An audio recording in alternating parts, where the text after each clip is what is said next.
का विश्वास पूर्वक आपके चरणों में अर्पित की है। इसे स्वीकार करें। आपको बारंबार प्रणाम है।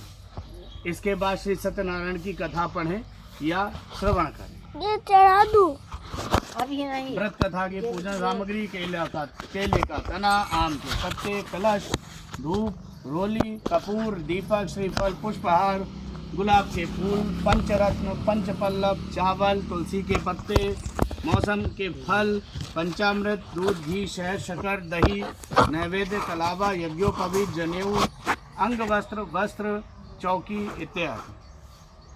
श्री सत्यनारायण भगवान की व्रत कथा।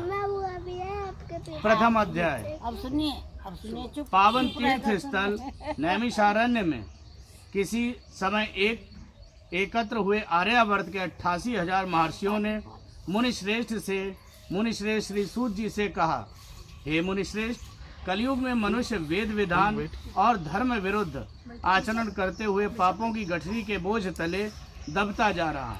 अतः हे मुनिश्रेष्ठ, मनुष्य के कल्याण हेतु ऐसा कोई उपाय बताइए जिससे मनुष्य को पुण्य लाभ हो तथा उसके जीवन की मंगल कामनाएं पूरी हो सकें। तब श्री सूत जी ने कहा, हे ऋषियों, आपने विश्व कल्याण के लिए बहुत अच्छा प्रश्न किया। अब मैं उस मंगलकारी व्रत का वर्णन करूंगा जिसके संबंध में एक बार ब्रह्मर्षि नारद जी ने भी भगवान लक्ष्मी नारायण से पूछा था और उन्होंने नारद जी से जो कथा कही आप भी उसे चिंता मुक्त होकर सुनो। ब्रह्मर्षि नारद जी मानव के कल्याण की इच्छा से विभिन्न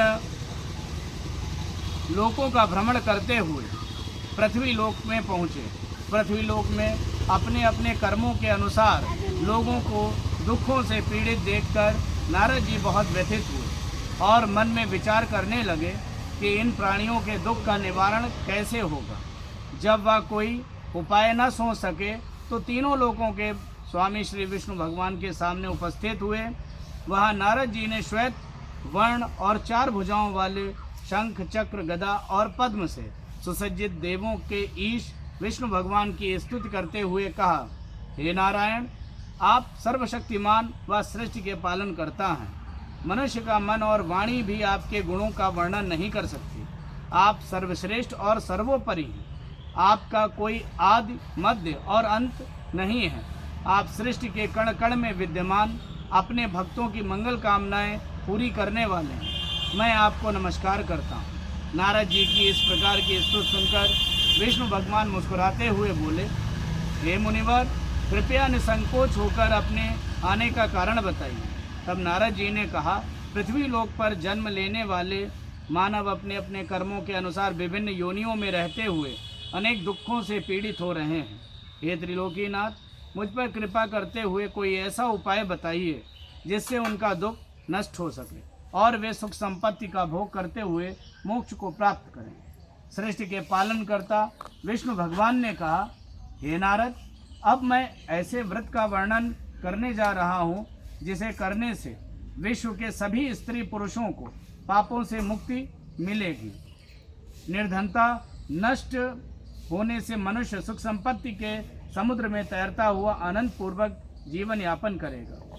श्री सत्यनारायण भगवान के इस व्रत को करने से उसकी सभी मंगल कामनाएं पूरी होंगी। कलयुग में मोक्ष प्राप्ति का यही एकमात्र उपाय है। नारद जी ने जब व्रत हेतु विधि विधान की जानकारी चाही तो श्री नारायण बोले, मनसा वाचा कर्मणा से शुद्ध होकर मनुष्य भक्ति एवं श्रद्धा भाव से किसी भी दिन यह व्रत कर सकता है।